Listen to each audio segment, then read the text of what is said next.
Sutra de la perfección de la sabiduría en 8000 líneas. Capítulo 2. Sacra. Preámbulo. En aquel tiempo, muchos dioses vinieron a esa asamblea y tomaron sus asientos. Sacra, el jefe de los dioses, junto con 40.000 dioses del reino de los 33, los 4 guardianes del mundo, con 20.000 dioses pertenecientes al séquito de los 4 grandes reyes, Brahma, el gobernante de este mundo, junto con 100.000 dioses pertenecientes a la compañía de Brahma y 5.000 dioses de la morada pura. Pero el poder del Buda, su majestad y su autoridad sobrepasaba incluso el esplendor de los dioses, que es una recompensa por las acciones que ellos habían hecho en el pasado. Sacra. Estos muchos miles de dioses, Subhuti, han venido a esta asamblea y han tomado asiento porque ellos quieren escuchar hablar de la sabiduría perfecta al santo Subhuti y escuchar su consejo a los bodhisattvas y su instrucción y admonición. ¿Cómo deberían de situarse los bodhisattvas en la sabiduría perfecta? ¿Cómo entrenarse en ella? ¿Cómo dedicarse a ella? Subhuti, déjame entonces explicarlo a través del poder del Buda, de su majestad y de su autoridad. Aquellos dioses que aún no han aspirado a alcanzar la completa iluminación deberían de hacerlo. Sin embargo, aquellos que tienen la certeza de que han alcanzado el estar a salvo fuera de este mundo, los arhats que han alcanzado su último nacimiento y que piensan que con eso ya lo han hecho todo, son incapaces de alcanzar la completa iluminación, porque no están deseando volver dentro del ciclo de la vida y la muerte desde la compasión. ¿Y por qué? El torrente del nacimiento y muerte los abruma. Incapaces de repetir los renacimientos, ellos son incapaces de aspirar a la completa iluminación. Y sin embargo, si ellos también aspiraran a la completa iluminación, yo también los confirmo. No obstruiré su raíz de virtud, pues uno debería de apoyar los fenómenos sobresalientes respecto a todos los demás. El Señor. Bien dicho, Subhuti. Haces bien en encorajinar a los bodhisattvas. Subhuti entonces le dijo al Señor: nosotros deberíamos de estar agradecidos al Señor y no desagradecidos, pues en el pasado, el Señor, en presencia de los tathagatas del pasado, ha llevado una vida de santidad, con la iluminación como su propósito para nuestra salvación. Incluso después de convertirse en un bodhisattva, un ser dedicado a la iluminación, aún los discípulos lo instruían y sermoneaban en las perfecciones, y por discurrir en ellas, él ha producido la cognición más alta. Incluso nosotros también deberíamos de auxiliar, defender, ayudar y sostener a los bodhisattvas, porque los bodhisattvas, si los auxiliamos, defendemos, ayudamos y sostenemos, pronto conocerán la completa iluminación. ¿Cómo situarse en la vacuidad o la perfección de la sabiduría? Subhuti le dijo entonces a Sacra: ahora, Cáusica, escucha y entiende bien. Te enseñaré para que sepas cómo un bodhisattva debería de situarse en la sabiduría perfecta. A través de situarse en la vacuidad, él debería de situarse en la sabiduría perfecta. Armado con la gran armadura, el bodhisattva debería de desarrollar así eso que no se sitúa en ninguno de estos, ni en la forma, ni en las sensaciones, ni en las percepciones, ni en los impulsos, ni en la conciencia, ni en el ojo, ni en el oído, ni en la nariz, ni en la lengua, ni en el cuerpo, ni en la mente, ni en las formas, ni en los sonidos, ni en los sabores, ni en los olores, ni en lo tangible, ni en los objetos de la mente, ni en la conciencia del ojo, etc. hasta llegar a ni en la conciencia de la mente, ni en los elementos tierra, agua, fuego, viento, éter, ni en la conciencia, ni en los fundamentos de la atención mental, ni en los esfuerzos correctos, ni en los caminos hacia los poderes psíquicos, ni en las facultades, ni en los poderes, ni en los factores de la iluminación, ni en los aspectos del sendero, ni en los frutos de quien entró en la corriente, ni del que retorna una vez, ni de quien no retorna más, ni del arhat, ni en el estado del realizador solitario, Pratyeka Buda, ni en la budeidad. Él no debería de situarse en la idea de esto es forma, esto es sensación, etc., hasta llegar a esto es budeidad. Él no debería de situarse en las ideas de que la forma es permanente o impermanente, de que la forma es buena o mala, de que la forma es el yo o no es el yo, de que la forma es agradable o repulsiva, de que la forma es vacía o es aprendida como algo. Él no debería de situarse en la noción de que los frutos de la vida santa reciben su dignidad desde lo incondicionado, o que uno que ha entrado en la corriente es merecedor de regalos y renacerá 7 veces más como mucho, o que uno que retorna una vez es digno de regalos, y aunque aún no ha llegado completamente al fin, terminará con lo malo después de que haya vuelto tan solo una vez más a este mundo, o que quien no retorna más es merecedor de regalos, y que alcanzará el nirvana sin volver ninguna vez más a este mundo, o que un arhat es merecedor de regalos, y que aquí, en esta misma existencia, obtendrá el nirvana en el reino del nirvana, que no deja nada atrás, o que un realizador solitario, Pratyeka Buda, es merecedor de regalos, y obtendrá el nirvana tras elevarse sobre el nivel de los discípulos, pero sin haber obtenido el nivel de Buda, o que un Buda es merecedor de regalos y que obtendrá el nirvana en el nirvana de un Buda, en el reino del nirvana que no deja atrás, después de que él se haya elevado sobre los niveles de un hombre ordinario, de un discípulo y de un realizador solitario, que ha trabajado para el bienestar de incontables seres, que ha llevado al nirvana a incontables cientos de miles de niyutas, de kotis, de seres, que ha asegurado a incontables seres la realización del discípulo, la realización del Pratyeka Buda y la budeidad, que se situó en el estado de un Buda e hizo el trabajo de un Buda. Incluso en eso no debería de situarse un Bodhisattva. En ese momento, el venerable Shariputra pensó para sí, si incluso uno no debería de situarse en eso, entonces, ¿cómo debería de situarse y cómo entrenarse? El venerable Subhuti, a través del poder del Buda, leyó sus pensamientos y dijo: ¿Qué piensas, Shariputra? ¿Dónde se situó el Tathagata? Shariputra: el Tathagata no se situó en ninguna parte, porque su mente no buscó soporte. Él no se situó ni en lo que es condicionado, ni en lo que es no condicionado, ni emergió de ellos. Subhuti: incluso así, un bodhisattva debería de situarse y entrenarse. Él debería de decidir que como el Tathagata no está situado en ninguna parte, ni deja de estar situado, ni está situado separadamente, ni no está situado separadamente, así estaré situado yo. Así debería de entrenarse él. Como el Tathagata está situado, así estaré situado yo, bien colocado, debido a que no hay un lugar en el que estar situado. Incluso así debería de estar situado un bodhisattva y entrenarse.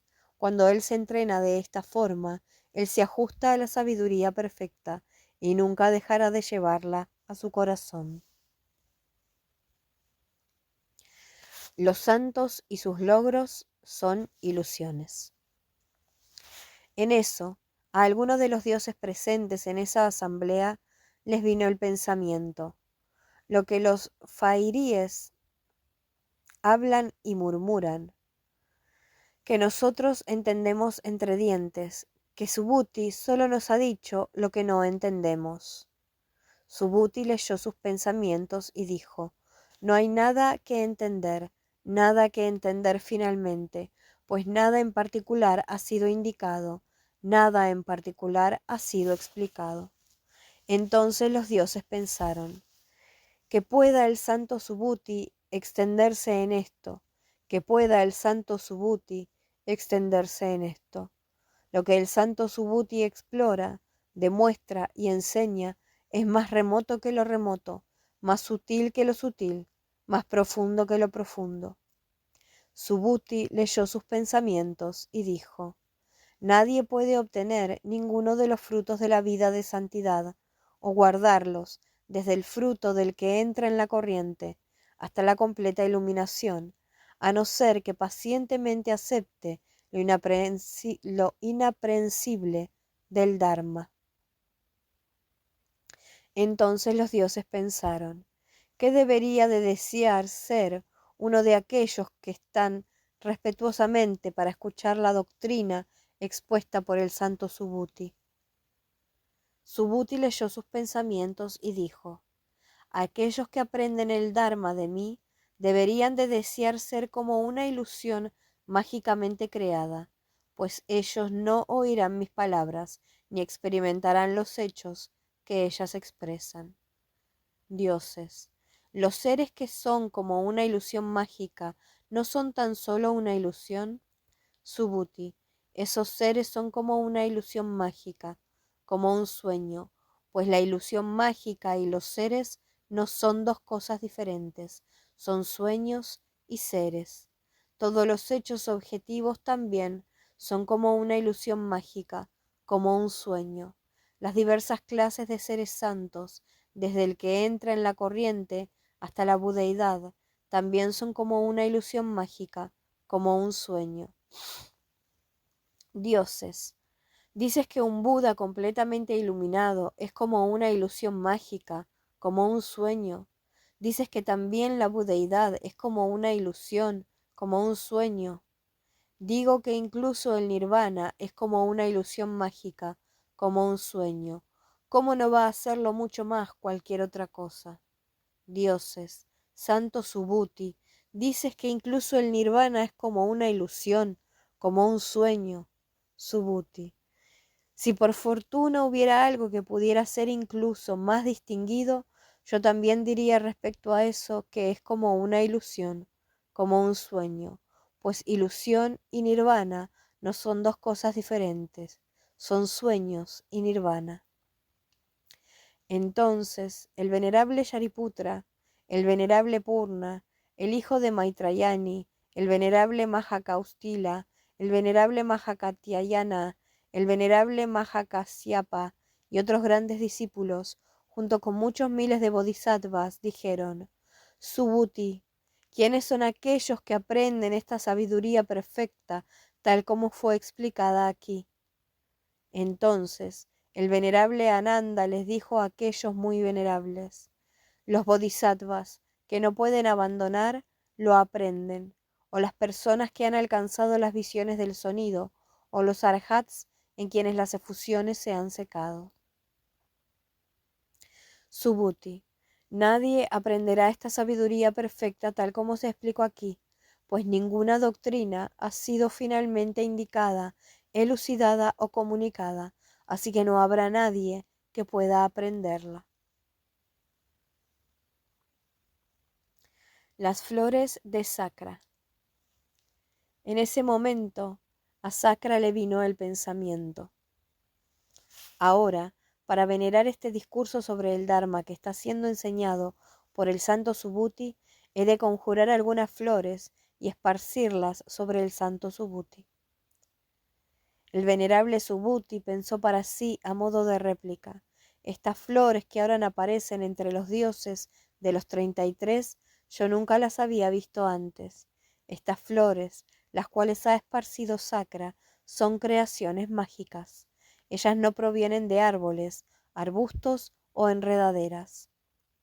Entonces Subhuti le dijo: Cáusica, como tú dices, estas flores no han provenido de ningún sitio, ni de la mente, ni de árboles, de arbustos o de enredaderas, porque lo que no proviene de ningún sitio no es una flor. Entrenamiento en la sabiduría perfecta. Entonces a Sakra, el jefe de los dioses, le llegó el siguiente pensamiento: Profundamente sabio es, con seguridad, el santo Subhuti. Eso que él explica de esta existencia meramente nominal de todas las cosas separadas, que no entra en conflicto con la norma de la verdad, sino que se extiende en ella y simplemente la expone. Entonces le dijo al venerable Subhuti: así es, el bodhisattva debería de entrenarse así, en esta penetración, tal como el venerable Subhuti indica. Subhuti: así debería de hacerlo. Cuando él se entrena de esta forma, él no se entrena en el fruto de quien entra en la corriente, ni en otros frutos de la vida de santidad, hasta llegar a la budeidad. Cuando él se entrena en estos niveles, se está entrenando en la budeidad, o el estado de omnisciencia, y por consiguiente, en los innumerables e incalculables fenómenos de un Buda. Por lo tanto, uno no se entrena ni para el incremento de la forma, ni el de las sensaciones, ni tampoco para su decrecimiento, ni para apropiarse de la forma, ni para dejarla ir. Ni tampoco se entrena para aprehender a ningún otro fenómeno, incluso el de la omnisciencia, ni para producir uno, ni para hacerlo desaparecer. Cuando él se entrena así, el bodhisattva se entrena en la omnisciencia, y él irá más allá, hacia la omnisciencia. Sacra: un bodhisattva irá más allá, hacia la omnisciencia, incluso si él no se entrena para coger ningún fenómeno, ni siquiera el de la omnisciencia, ni para producir uno, ni para hacerlo desaparecer. Subhuti: lo hará. Sacra entonces le dijo a Shariputra: ¿dónde debería de buscar un bodhisattva la sabiduría perfecta? Shariputra le responde: en la exposición del venerable Subhuti. Sacra: ¿a través de qué poder y con qué autoridad enseña Subhuti la sabiduría perfecta? Shariputra: a través del poder del Tathagata y con su autoridad. Subhuti: es indudablemente por el poder del Tathagata, Sacra, por el que yo enseño la sabiduría perfecta. Y cuando tú preguntas dónde debería de buscar un bodhisattva la sabiduría perfecta, la respuesta es: él no debería de buscar en la forma, ni en ninguno de los otros agregados, ni en lo que es distinto de la forma, o en lo que es distinto de los agregados, porque la sabiduría perfecta no es uno de los agregados, ni tampoco es distinta de ellos. La infinitud de la sabiduría perfecta. Sacra: esta perfección de la sabiduría, Subhuti, es una gran perfección, ilimitada, inmensurable, infinita. Subhuti: así es. ¿Y por qué? La sabiduría perfecta es grande, ilimitada, inmensurable e infinita porque la forma, las sensaciones, lo son así. Por lo tanto, uno no se establece en la convicción de que esta es una gran perfección y una perfección ilimitada, una perfección inmensurable, una perfección infinita. Por eso es por lo que la sabiduría perfecta es una gran perfección, ilimitada, inmensurable e infinita. La sabiduría perfecta es una perfección infinita, porque tanto los objetos como los seres son infinitos. La sabiduría perfecta es una perfección infinita, porque no puede ser aprendido el comienzo, medio o el fin de ningún hecho objetivo, pues al ser un fenómeno, carece de existencia inherente. Además, la sabiduría perfecta es una perfección infinita, porque todos los hechos objetivos son infinitos e ilimitados, y su comienzo, medio o fin no son aprendidos. Puesto que uno no puede aprender el comienzo, el medio y el fin de la forma. En ese sentido, la sabiduría perfecta es una perfección infinita, debido a la infinitud de los objetos. Y también un ser es infinito, es ilimitado, porque uno no puede aprender su principio, medio o fin. Por lo tanto, la sabiduría perfecta es una perfección infinita, debido a la infinitud de los seres. Sacra: ¿cómo es, santo Subhuti, que la sabiduría perfecta es una perfección infinita, debido a la infinitud de los seres? Subhuti: no es debido a su extraordinario gran número y abundancia. Sacra. Entonces, Santo Subhuti, como es la sabiduría perfecta, una perfección infinita debido a la infinitud de los seres. Subhuti, ¿qué entidad verdadera denota la palabra ser? Sacra. La palabra ser no denota ni un fenómeno ni un no fenómeno. Es un término que ha sido añadido a algo que es adventicio, carente de base, que no es nada en sí mismo, que no puede ser encontrado de forma objetiva. Subhuti, por lo tanto, ¿ha sido mostrado algún ser? Sacra, indudablemente no, Santo Subhuti. Subhuti, cuando no hay ningún ser que pueda ser mostrado, ¿cómo puede haber una infinitud de ellos? Si un Tathagata, con su voz de registro infinito, con el profundo trueno de su voz, pronunciara durante eones tan incontables como las arenas del Ganges la palabra ser, ser, sería por ello producido o terminado algún ser en cualquier lugar, sea en el pasado, presente o futuro. Sacra, indudablemente no, Santo Subhuti. Subhuti. De esta forma, también la sabiduría perfecta es una perfección infinita debido a la infinitud de los seres. De esta manera, también la infinitud de la sabiduría perfecta debería de ser conocida desde la infinitud de los seres. Confirmación. Entonces, los dioses alrededor de Indra, Brahma y Prajapati, y los hombres y mujeres alrededor de los sabios espirituales rishis, gritaron 3 veces a modo de triunfo: salve al Dharma, salve al Dharma, salve a la realización del Dharma. Y ellos añadieron: Subhuti, el muy venerable, bellamente ha indicado ahora, ha mostrado y ha clarificado cómo un Tathagata llega a ser manifiesto. Por lo tanto, deberíamos de ver a ese Bodhisattva que posee la plenitud de esta perfección de la sabiduría y que permanece en ella como un Tathagata potencial. Entonces el Señor dijo: así es, oh dioses, eso hice yo, cuando yo encontré al Tathagata Dipankara en el bazar de Divapati, la ciudad real, poseía la plenitud de esa perfección de la sabiduría. Así que Dipankara, el Tathagata, predijo que yo un día estaría completamente iluminado, y me dijo: tú, joven Brahmin, en un período futuro, después de incontables eones, llegarás a ser un Tathagata de nombre Sakyamuni, dotado con conocimiento y virtud, perfectamente ido, conocedor del mundo, insuperable domador de los hombres que han de ser domados, maestro de dioses y hombres, un Buda, un Señor bendito. Los dioses replicaron: es maravilloso, oh Señor, es extremadamente maravilloso. Oh, perfectamente ido, cuánta omnisciencia es alimentada y propiciada en los bodhisattvas, los grandes seres, por esta perfección de la sabiduría. Fin del capítulo 2.